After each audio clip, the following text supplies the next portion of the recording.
Hi guys, welcome to Telugu truck vlogs. నేను మీ Harish. So మార్చి నెల అయితే స్టార్ట్ అయిపోయింది. నాకు తెలిసి మన సబ్స్క్రైబర్లలో చాలా వరకు ఈ వీడియో కోసం వెయిట్ చేస్తున్నారని అయితే నేను అనుకుంటున్నా. ఎందుకంటే లాస్ట్ పెట్టిన 2 వీడియోలలో కూడా కామెంట్స్ అయితే వచ్చినాయి అన్నమాట. ఏమని మనకు ఫిబ్రవరి నెలలో ఎంత సంపాదించినాం అని చెప్పేసి. ఫిబ్రవరి నెలలో ఎంత సంపాదించినాం మా అంటే కరెక్ట్ 20 రోజులు తిప్పిన బండి. 20వ తారీఖు హుబ్లీ నుండి హైదరాబాద్కి వచ్చి హైదరాబాద్లో అన్లోడ్ అయిపోయింది బండి. అన్లోడ్ అయిపోయాక బండి తీసుకుపోయి వాటర్ వాషింగ్ చేయించేసి 21వ తారీఖు ఇంటికి వెళ్ళిపోయినా. 22వ తారీఖు తిరుపతికి వెళ్ళిపోయినా. నేను రిటర్న్ వచ్చి బండి తీసింది 28వ తారీఖు. అంటే నేను గట్టిగా బండి లోడింగ్ మీద నడిపింది వచ్చేసి 20 రోజులు. 20 రోజులకు నేను అసలు ఎంత సంపాదించినా ఏంది అనేది అయితే ఈ వీడియోలో పూర్తిగా అయితే చూపిస్తా. సో ఇంత నవ్వకుండా మాట్లాడతానంటే నాకు నష్టం వచ్చిందా లాభం వచ్చిందా అనే మీ క్యూరియాసిటీ అయితే ఉంటాయి కదా. ఆ క్యూరియాసిటీ తోటే వీడియో అయితే లాస్ట్ వరకు అయితే చూడండి. అండ్ ఈ వీడియోలో నేనైతే కొన్ని ముచ్చట్లకైతే ఆన్సర్ అయితే చెప్తాను. ఎందుకంటే లాస్ట్ పెట్టిన వీడియోలో కొన్ని కామెంట్స్ అయితే వచ్చినాయి. అండ్ అంతేకాకుండా ఇప్పుడు లాస్ట్ మంత్ పెట్టిన వీడియో, అంతకుముందు డిసెంబర్కి పెట్టిన వీడియో కొంతమంది చూడని వాళ్ళు డైరెక్ట్ ఈ వీడియో చూసేసి మన సబ్జెక్ట్ అర్థం కాక కొన్ని కామెంట్స్ అయితే పెడతా ఉంటారు కదా. సో అలాంటి కామెంట్స్ కోసం కూడా నేనైతే ఇప్పుడైతే మాట్లాడుతూ ఉన్నా. సో ఇప్పుడు వచ్చేసి ఫిబ్రవరి నెల సంపాదన మొత్తం ఈ వీడియోలో అయితే చూపించే ప్రయత్నం అయితే చేస్తా. అండ్ మీరు లాస్ట్ మంత్ ఎర్నింగ్ వీడియోస్కి కామెంట్స్ అయితే కొంతమంది పెట్టారు కదా, వాటికి కూడా ఎక్స్ప్లెనేషన్ అయితే ఇస్తా. సో ఇలాంటి ఎక్స్ప్లెనేషన్స్ అయితే ప్రతి నెల ఎర్నింగ్ వీడియోస్లో అయితే పెడతా. సో మరి ఇంకెందుకు ఆలస్యం, వీడియోలోకి వెళ్ళిపోదాం పదండి. సో మనం ఫస్ట్ చూసుకున్నట్లయితే ఒక కామెంట్ అయితే తీసుకున్నాను నేను. ఈ కామెంట్ వచ్చేసి బాలాజీ హెచ్వైడి 1240 బ్రదర్ అయితే పెట్టిండు. EMI is not expensive, principal is your asset only, you are buying an asset not an expensive. Okay, కరెక్టే బ్రదర్. నేను డిసెంబర్కు సంబంధించిన ఎర్నింగ్ వీడియోస్లో మీకు చెప్పాను సేమ్ అదే. సో ఈఎంఐ అనేది నా కోసం నేను కట్టుకునేదే అని చెప్పేసి. సో ఇందులో మీకు అర్థమయ్యేటట్టు ఒక ఆన్సర్ చెప్తా వినండి. కావాలంటే అంతకుముందు నెలలో పెట్టిన వీడియో కూడా ఒకసారి చూడండి. ఆ వీడియోలో అయితే ఎక్స్ప్లెయిన్ చేసిన. ఈఎంఐ అనేది ఇది నా అసెటే, కాకపోతే అది నేను ఎక్స్పెన్సెస్లో ఎందుకు వేసిన అంటే ఈ 5 ఇయర్స్ మనం కొత్త బండి తీసుకున్నాం అనుకోండి. ఈ 5 ఇయర్స్ మనకు బండి ఏ డిస్టర్బెన్స్ లేకుండా, ఏ ట్రబుల్ లేకుండా మంచిగానే నడుస్తుంది. కాకపోతే మనకు అయ్యే ఈఎంఐ ఖర్చు వచ్చేసి నా బండికి అయితే 88,600. అండ్ ఈ 5 ఇయర్స్ తర్వాతనే రావచ్చు, 5 ఇయర్స్ కంటే ముందే రావచ్చు. కొన్ని రిపేర్స్ అయితే వస్తాయన్నమాట. మేజర్ రిపేర్స్ కూడా రావచ్చు. మనకు 5 ఇయర్స్ వరకు అయితే ఇంజన్ రిపేర్ రాదు, గేర్ బాక్స్ రిపేర్ రాదు, క్లచ్ పెడ్లు అంటే అప్పుడప్పుడు మనం తోలే విధానాన్ని బట్టి వస్తూనే ఉంటాయి, హౌసింగ్ అవి ఇవి. సో ఎప్పుడైతే 5 ఇయర్స్ మన ఈఎంఐలు దాటిపోయినాయి అనుకో, బండి కూడా 5 సంవత్సరాల పాత బండి అయితే అయిపోతుంది. అప్పుడు బండి మెయింటెనెన్స్ ఛార్జెస్ అయితే ఎక్కువైతాయి. సో ఇప్పుడు మనం ఈఎంఐ కడతా ఉన్నాం, మనకు మెయింటెనెన్స్ అయితే కొంచెం తక్కువ. ఏముంది, మామూలుగా డీజిల్ కొట్టేసుకుంటాం, టైర్లు చూసుకుంటాం, డీజిల్ కొట్టించేసుకుంటాం, బండి నడిచిపోద్ది. సో 5 ఇయర్స్ తర్వాత సినిమా అట్లుండదు. 5 ఇయర్స్ తర్వాత మనకి ఈఎంఐ ఉండకపోవచ్చు మేబీ, కాకపోతే బండి మెయింటెనెన్స్ అనేది అయితే పెరుగుతూ ఉంటుంది. సో అట్లా అని చెప్పేసి నేను ఈ 80,000 మెయింటెనెన్స్ అవుతుంది అని అయితే చెప్పను. సరే, ఒక 40,000, 50,000 అదైనా కూడా మనకు ఖర్చు కిందనే వస్తాయి కదా. సో అట్లా అని చెప్పేసి నేను ఈఎంఐని కూడా కలుపుతున్నా. అండ్ ఇప్పుడంటే ఈఎంఐకి పోతుంది, తర్వాత మెయింటెనెన్స్కి పోతుంది, అంతే తేడా. సో బండి మిగులుతుంది కదా 5 ఇయర్స్ తర్వాత అని మీకు ఉన్న డౌట్కి అయితే నేను చెప్పిన ఆన్సర్ మీకు నచ్చితే ఓకే, నచ్చకపోతే ఇంకా బెటర్గా మీకేమైనా అనిపిస్తే అది చెప్పండి కామెంట్స్లో. అండ్ ఇంకోటి వచ్చేసి కామెంట్ వచ్చి ఆర్ఎల్ వీడియోస్ తెలుగు అన్న, లాస్ట్ ఇయర్కి ఈ ఇయర్కి డిఫరెన్స్ ఏమైనా ఉన్నాయా, కిరాయిలు, ప్రైజెస్ అండ్ ఎక్స్పెన్సెస్లో అని చెప్పేసి. సో లాస్ట్ ఇయర్ మార్చిలో నేను బండి తిప్పినప్పుడు అయితే, అంటే నా బండి అయితే షెడ్లోనే ఉన్నది అనుకోండి, బాబు బండికి అయితే కిరాయిలు అయితే మాట్లాడినా కదా కొబ్బరికాయ. సో లాస్ట్ ఇయర్కి ఈ ఇయర్కి చూసుకున్నట్లయితే, లాస్ట్ ఇయర్ ఈ టైం వరకు దగ్గర వారణాసికి 130,000 అయితే కిరాయి ఉండేది కొబ్బరికాయ. ఇప్పుడు ప్రస్తుతం నడిచే మార్కెట్ ఇంకా 115,000 దగ్గరనే ఉంది. 115,000, 112, 117 అంతే ఉంది. లాస్ట్ ఇయర్ ఇదే మార్చికి మనకు దగ్గర ఒక 130,000 దగ్గరనైతే ఉందన్నమాట కిరాయి. అండ్ ఇంకా సో ఇంకో బ్రదర్ కూడా అదే పెట్టిండు, ఈఎంఐ ఈజ్ నాట్ ఎక్స్పెన్సివ్ అని చెప్పేసి, ఇట్స్ ఇన్వెస్ట్మెంట్. సో ఓకే, ఇన్వెస్ట్మెంటే, కాకపోతే ఆ తర్వాత ఉంటూనే ఉంటుంది. ఇప్పుడు ఈఎంఐ ఎంత ఖర్చులు అయితే అవుతాయో అంతకు మించిన ఖర్చు అయితే ఉంటుంది అన్నమాట. 5-6 సమాధానం చెప్దామని అనుకున్నా కానీ ఆ క్వశ్చన్లే ఓపడతలేవు నాకు. లోకల్ ట్రిప్స్ ట్రై చేయ బ్రో, అమౌంట్ ప్రాఫిట్ ఉంటుంది. బాలు చింతాడ గారు అంటే లోకల్ ట్రిప్స్ ట్రై చేయొచ్చు బ్రో, ఉంటుంది మామూలుగా, మంచిగా ఇన్కమ్ ఉంటుంది, అన్నీ ఉంటాయిలే. కానీ ఇప్పుడు లాంగ్ తిరిగే అలవాటు ఉన్న వాళ్ళు లోకల్లో తిరగలేరు అన్నమాట. ఇప్పుడు నేను దగ్గర ఈ బండి వచ్చేసి ఫిబ్రవరి 1వ తారీఖు మనకు వచ్చే ఫిబ్రవరి అంటున్నా, మార్చి 1వ తారీఖు మనకు బండి అయితే లోడ్ అయింది. ఈరోజు వచ్చేసి ఆల్మోస్ట్ డేట్ ఎంత, ఈరోజు 5వ తారీఖు. అంటే వాస్తవాన్ని నిన్ననే వచ్చినాం 4వ తారీఖు ఉదయాన్నే. కాకపోతే నేను అన్లోడ్ అయితే చేయలేదు, ఈరోజు అయితే పెట్టిరు అనమాట అన్లోడ్కు.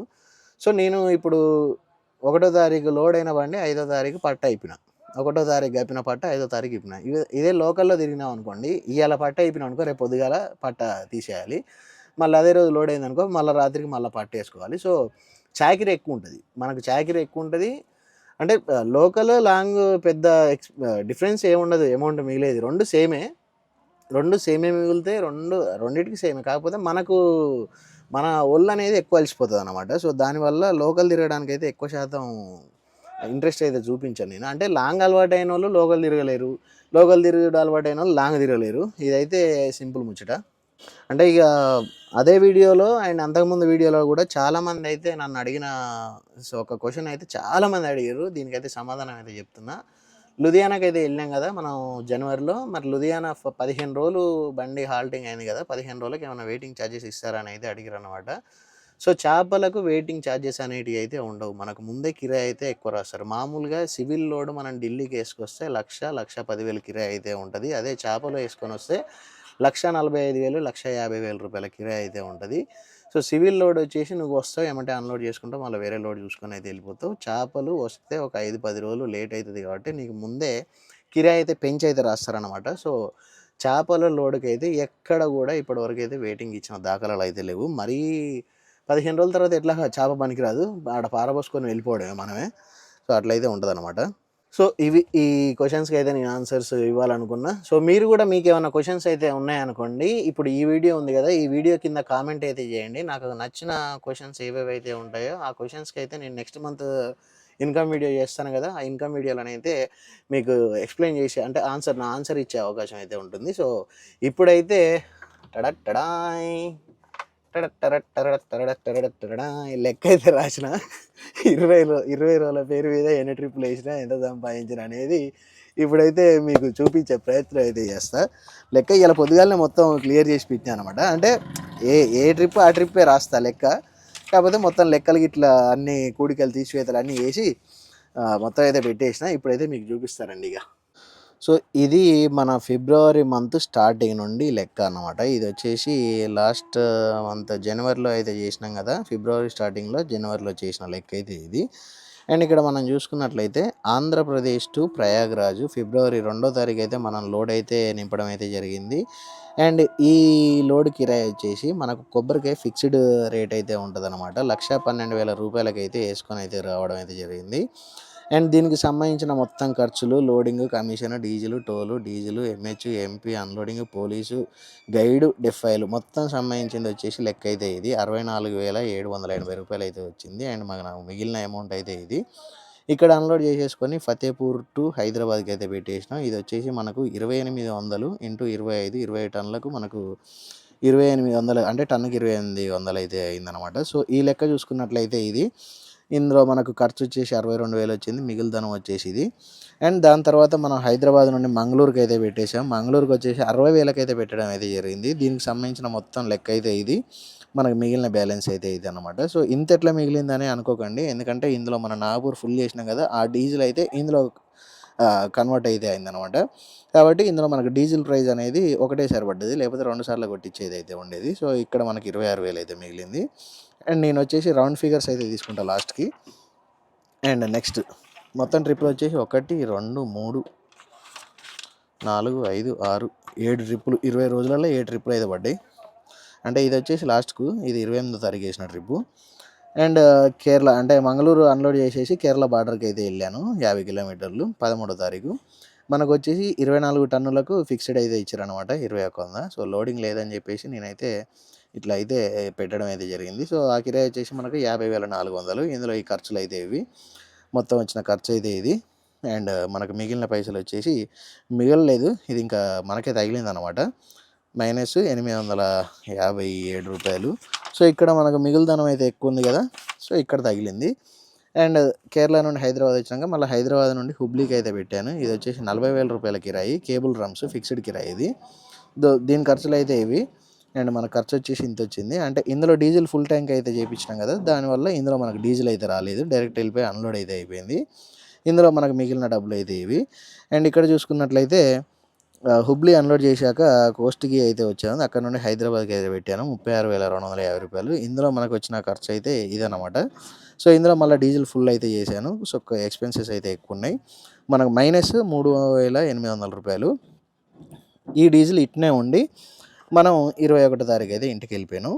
28వ తారీఖు అయితే మళ్ళీ బండి తీయడం అయితే జరిగింది. 28వ తారీఖు వచ్చేసి మనకు తౌడుకి అయితే పెట్టినాం అనమాట చేపల మీద. దానికి మనకి 28,750 రూపాయల కిరాయి, కమిషను, లోడింగ్, టోల్ గేట్లు, అన్లోడింగ్. మనకి ఇందులో డీజిల్ లేదనమాట, ఎందుకంటే ఇందులో డీజిల్ అయితే ఫుల్ చేసినాం కదా. సో ఇందులో డీజిల్ లేదు, అందులో ఉన్న డీజిల్ తోటే బండి అయితే వెళ్ళిపోయింది. కాబట్టి ఇక్కడ మనకు 20,850 రూపాయలు అయితే మిగలడం అయితే జరిగింది. సో దీనికి సంబంధించిన ఈ నెల లెక్క మొత్తం ఇక్కడైతే రాసిన. ప్రయాగరాజు 1,12,000, మళ్ళీ అక్కడ నుండి హైదరాబాదు, హైదరాబాద్ నుండి మంగళూరు, మంగళూరు నుండి మళ్ళీ హైదరాబాద్, హైదరాబాద్ నుండి హుబ్లీ, హుబ్లీ నుండి మళ్ళీ హైదరాబాద్, హైదరాబాద్ నుండి మళ్ళీ కల్దిండి. అంటే ఇంటికి వెళ్ళేసి మళ్ళీ వరంగల్ నుండి కల్దిండి పెట్టిన. సో టోటల్ మన కిరాయిలు వచ్చేసి 3,96,000 రూపాయలు అయితే మన కిరాయిలు అయితే రావడం అయితే జరిగింది. అండ్ ఇక్కడ మీరు చూసుకున్నట్లయితే ప్రతి దాంట్లో ఖర్చులు మొత్తం అయితే ఇట్లా టోటల్ చేసి అయితే పెట్టేశాను. ఈ టోటల్స్ అన్నీ నేనైతే అడిషన్ చేశాను అనమాట. అడిషన్ చేస్తే మనకు 3,96,000 రూపాయలలో మన ఖర్చు వచ్చేసి 2,67,000 రూపాయలు. అండ్ ప్రతి ట్రిప్పుకు మన మిగిలిన పైసలు అయితే ఇది ఒక దాంట్లో 47,000. ఇక ఈ రెండు అయితే మనకు మైనస్ బ్యాలెన్స్లు. సో మొత్తం చూసుకున్నట్లయితే మన దగ్గరికి వచ్చిన అమౌంట్ అయితే 1,29,343 రూపాయలు. ఇందులో మనకు వచ్చేసి ఈఎంఐ వచ్చేసి 88,600, శాలరీ వచ్చేసి 15,000, టైర్స్ ఖర్చు అయితే ఉంది, అంటే పౌడర్లు కొట్టించారు 2 సార్లు కొట్టించిన అమౌంట్ అయితే అక్కడ ఎక్స్పెన్సెస్లో వేయలేదు కాబట్టి ఇక్కడనైతే వేసేసిన. సో మనకు మొత్తం వచ్చిన ఖర్చు వచ్చేసి 1,07,600 రూపాయలు. ఇందులో నుండి ఇది తీసేస్తే రౌండ్ ఫిగర్ అయితే 21,000 అయితే ఉందన్నమాట. సో 21,000 ఏమేమైంది కథ అనేది అయితే ఇప్పుడైతే చూద్దాం. అండ్ ఇది వచ్చేసి మనకు గుంటూరు నుండి కల్దిండి కుండ్లి. ఇది వచ్చేసి ఇప్పుడు మనం ట్రిప్లో అయితే ఉన్నాం కదా, అన్లోడ్ అయితే ఉంది కదా బండి. సో ఈ లెక్క అయితే ఇప్పుడు నడుస్తూ ఉంది. ఈ లెక్క అయితే తర్వాత అయితే చూసేద్దాం. సో మొత్తం అయితే చూశారు కదా మనకు ఎక్స్పెన్సెస్ అయితే మొత్తం. అండ్ ఇందులో నేనైతే మిగులుదనం ఖర్చులు అవి ఇవి కొన్ని అయితే నేను రౌండ్ ఫిగర్లు అయితే వేసేసిన. అంటే 47,200 మిగిలినాయి అనుకోండి, 47,000 వేసిన. ఒకవేళ 39,800 మిగిలినాయి అనుకోండి, దాన్ని 39,000 అయితే వేసిన. అట్లా నేను రౌండ్ ఫిగర్లు చేసుకుంటాను అయితే వచ్చిన. మొత్తానికి నా దగ్గర మిగిలిన అమౌంట్ వచ్చేసి 21,000. ఈ 21,000లో ఖర్చులు కూడా మనకు ఉంటూనే ఉంటాయి. మనకు రెంట్లని, అండ్ ఈ నెల తిరుపతి అయితే వెళ్ళాం కదా అదొక ఖర్చు, అండ్ ఇక రూమ్ మెయింటెనెన్స్, ఆ మెయింటెనెన్స్, ఈ మెయింటెనెన్స్ సరిపోయింది అనమాట. ఆ 21,000లో ఇప్పుడు ప్రస్తుతానికి నా అకౌంట్లో ఉన్న బ్యాలెన్స్ వచ్చేసి -9,000. అది స్క్రీన్ షాట్ కూడా ఇక్కడ పక్కకి వేస్తా. అంటే ఇక అట్లా అయిపోయింది అనమాట. వేరే ఒకటి బిల్లు కట్టేది ఉండి అకౌంట్లో పైసలు లేవని చెప్పేసి వాడు మైనస్ బ్యాలెన్స్ చేసి పడేసిండు. సో దాని గురించి బ్యాంక్కి అయితే వెళ్ళాలి మళ్ళీ ఇటు వెళ్ళినప్పుడు. సో ఇది అంటే విషయం ఏంటంటే లారీ ఓనర్ పరిస్థితి ఎట్లుంటుందంటే రూపాయి చేతులు ఉండదు, బండి తిరుగుతూనే ఉంటుంది, ఖర్చులు వెళ్ళిపోతూ ఉంటాయి. ఈ తిరిగే కొద్దీ ఖర్చులు వెళ్ళిపోతాయి అట్లే. అంతేగాని నువ్వు తిరగకుండా ఇంట్లోనే కూర్చుంటా నాకు పైసలు రావాలంటే మాత్రం రావు. ఒళ్ళొంచి కష్టపడితేనే మనకైతే ఒక రూపాయి అయితే మిగిలే అవకాశం అయితే ఉంటుంది. అదేంటిది ఒకటి నేను ఇన్స్టాగ్రామ్లో రీసెంట్గా చాలా చూసిన, జీవంచి పని చేస్తేనే గద్దలాగా ఎగురుతామని చెప్పేసి ఏదో చూసిన అన్నమాట. సో అట్లనైతే ఉంటుంది. అండ్ ఇందులో మనకు ఒక మ్యాజిక్ చూసిర్రా. మ్యాజిక్ ఏంటంటే మనకు జనవరి నెల మొత్తం తిరిగింది బండి. అంటే అందులో 15 రోజులు పోయిందిలేండి, 15 రోజులు వెయిటింగే కదా. సో జనవరి నెలలో మనకు మొత్తం బండి సంపాదించిన పైసలు వచ్చేసి 3,72,000. ఈ నెల 20 రోజులే తిరిగింది బండి, 3,96,000. డిసెంబర్లో మొత్తం తిరిగింది బండి. డిసెంబర్లో వచ్చేసి డిసెంబర్ లెక్క అయితే మీకు అప్పుడు రాసి చూపించిన కదా. సో డిసెంబర్లో మన బండి సంపాదించింది 4,09,000. అంటే డిసెంబర్లో కిరాయిలు అయితే చాలా డౌన్ అయితే ఉంటాయి. జనవరిలో మన 15 రోజులు బండి అయినా కూడా 3,72,000 దాకా వచ్చినాం. ఫిబ్రవరిలో బండి 20 రోజులు నడిచినా కూడా 3,96,000 దాకా వచ్చినాం అన్నమాట. సో దీన్ని బట్టి మీకు ఏమర్థమవుతా ఉంది? సో దీన్ని బట్టి కొంచెం కిరాయిలు డిసెంబర్ దాటినాక జనవరి ఫిబ్రవరికి వచ్చినాక కొంచెం మెరుగుపడతా ఉన్నాయని అయితే అర్థం. ఎందుకంటే డిసెంబర్లో వారణాసి కొబ్బరికాయ 90,000కు పోయిన వాళ్ళు కూడా ఉన్నారు. నేనైతే 90,000 కిరాయి అంటే అసలు నేను పెట్టనని చెప్పేసిన. ఎందుకంటే ఆ 90,000కి పోతే మనకు అయ్యే ఖర్చు డ్రైవర్ కమ్ ఓనర్ పోతేనే 15,000 20,000 మిగులుతాయి. అసలు ఎట్లా గుండె ధైర్యం చేసారో 90,000కి పెట్టి అయితే నాకు అర్థం కావట్లేదు. ఎందుకంటే మనం అంత తక్కువ పెట్టి మళ్ళీ డ్రైవర్లను పెట్టి పంపిస్తే మాత్రం మనకైతే ఏం మిగలదు. మనం ఎప్పుడైనా కొంచెం కిరాయిలు అయితే మంచిగా చూసుకొని ఆ టైంలో ఏ రూట్లో పోతే కిరాయి మంచిగా ఉందో ఆ రూట్కి పోవడమే బెటర్ తప్ప మనం ఎట్లా పడితే అట్లా పోయినా కూడా ఇబ్బంది. మనకైతే ప్రస్తుతానికైతే వారణాసి ఈ మార్చి నెలలో అయితే కిరాయిలు అయితే పెరిగే అవకాశం అయితే ఉంటుంది. సో ఇప్పటి నుండి నేను తీసుకున్న డెసిషన్ ఏంటంటే, సో నెల స్టార్టింగ్లో ఓ ట్రిప్పు ఇటు సైడు, తర్వాత మిగిలిన ట్రిప్పులు వేరే సైడ్ వేద్దామని అయితే అనుకుంటున్నా. సో ఈ నెల వచ్చేసి నేను ఈ ట్రిప్ అయితే ఢిల్లీ సైడ్ అయితే వచ్చినా కదా, నెక్స్ట్ ట్రిప్ వారణాసి సైడ్ అయితే వెళ్తా. తర్వాత మళ్ళీ కర్ణాటక సైడ్ ఇట్లా నెలకు ఒక 3 ట్రిప్పులు మంచిగా అప్ అండ్ డౌన్ అయితే మనకు ఎలాంటి ఇబ్బంది లేకుండా అయితే ఉంటుందని అయితే అనుకుంటా ఉన్నా. బండి కూడా కొంచెం మనం కొత్త రూట్లు తిరిగినా కూడా మన వీడియో కంటెంట్ కూడా ఇంకా కొంచెం మెరుగుపడే అవకాశం అయితే ఉంటుంది. మనం కూడా ఇంకొంచెం రూట్స్ అంటే ఆల్రెడీ తిరిగేసే ఉన్నా. నేను మా నాన్నతో తిరిగినప్పుడే గుజరాత్లో అయిన తిరిగినా, కర్ణాటకలో అయిన తిరిగినా, అటు వెస్ట్ బెంగాల్ సిలిగురి దాకా తిరిగినా. అంటే అటు అస్సాం మేఘాలయ అటు సైడ్ ఈస్ట్ స్టేట్స్ అయితే పోలేదులే, కానీ వెస్ట్ బెంగాల్ బీహార్ వరకు అయితే తిరిగినా అనమాట. ఇక రెస్ట్ ఇటు కాశ్మీర్కి అయితే వెళ్ళలేదు. రెస్ట్ ఆఫ్ ది కంట్రీ మొత్తం నేను తిరిగిందే. అటు అస్సాం గోవాటి అటు సైడ్ అయితే వెళ్ళలేదు. అటు సైడ్ అయితే ఈ ఇయర్ ప్లాన్ చేద్దాం.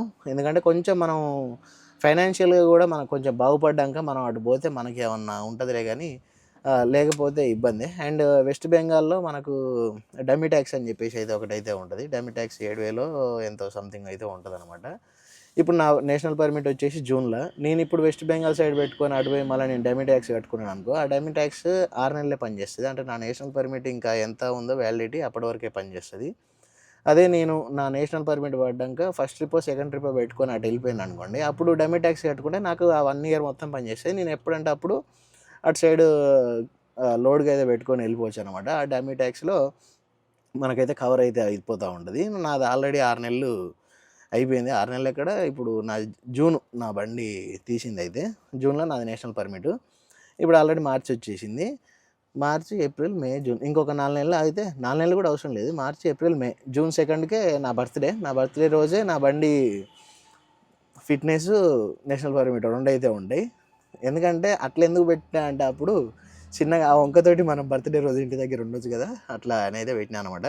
సో వీడియో ఇప్పటివరకు చూసారంటే వీడియో మీకు నచ్చే ఉంటుంది. అండ్ ఈ మంత్ ఎక్స్పెన్సెస్ మనకు వచ్చిన లాభాలు ఇవైతే ఏవైతే ఉన్నాయో, ఇందులో మీకు ఏమైనా క్వశ్చన్స్ ఉంటే మీరైతే కామెంట్ అయితే చేయండి. ఈరోజే కామెంట్కి రిప్లై చేయలేదు అని అయితే అనుకోకండి. వీలైతే మ్యాక్సిమం ఈరోజు కామెంట్కి రిప్లై ఇచ్చే ప్రయత్నం అయితే చేస్తా. లేదు అంటే ఇందులో నాకు నచ్చిన క్వశ్చన్స్ ఏవైతే ఉంటాయో అవి వచ్చే నెల ఎక్స్పెన్సెస్ వీడియో అయితే ఉంటాయి కదా, ఆ వీడియోలో నేనైతే తప్పకుండా ఆన్సర్ అయితే చెప్పే అవకాశం అయితే ఉంటుంది. సో వీడియో ఇప్పటివరకు చూసారంటే వీడియో మీకు నచ్చే ఉంటుంది. వీడియో మీకు నచ్చినట్లయితే తప్పకుండా ఒక లైక్ చేసి కామెంట్ అయితే చేయండి. అండ్ మీలో ఇప్పటివరకు ఎవరైనా మన ఛానల్ని సబ్స్క్రైబ్ చేసుకోకపోతే వెంటనే వెళ్ళి సబ్స్క్రైబ్ చేసుకొని బెల్ ఐకాన్ అయితే ఆల్లో పెట్టుకోండి. 1 lakh అయితే దగ్గరికి అయితే వచ్చేసినాము. కొంచెం వీడియో మన ఛానల్లో ఎవరైతే సబ్స్క్రైబ్ చేసుకోకుండా చూస్తున్నారో వెళ్ళి ఒకసారి సబ్స్క్రైబ్ చేసుకొని బెల్ ఐకాన్ అయితే ఆల్లో పెట్టుకోండి. ట్రక్ రిలేటెడ్ కంటెంట్ అయితే మన ఛానల్లో ఎప్పటికప్పుడు రెగ్యులర్గా పోస్ట్ అయితే చేస్తూ ఉంటాను. Thanks for watching. Love you all. జై హింద్, జై డ్రైవర్.